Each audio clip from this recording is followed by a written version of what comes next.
असा प्रश्न तुम्हालाही पडला पाहिजे। याचं चिंतन करण्यासाठी असल्या कार्यक्रमाचंही आयोजन केले जाते आणि त्याला माध्यम असतात हे महापुरुष, कारण त्यांनी प्रेरणा दिली।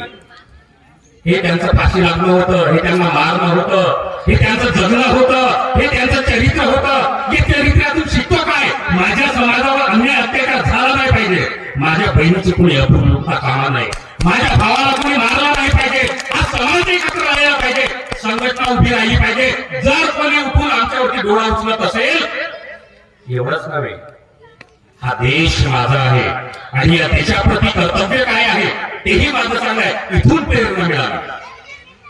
म्हणून खुमराव भीम म्हणतात, मावा वाटे मावा राज, फक्त खावाचा नाही। जिथे मी असतो, ज्या गावात मी असतो, त्या गावात माझं शासन असलं पाहिजे। डॉक्टर आंबेडकर सांगतात पुढे जाऊ, 100 दिवस शेळी बनून जगण्यापेक्षा फक्त 1 दिवस जगा, असे वाघासारखे गरज नको।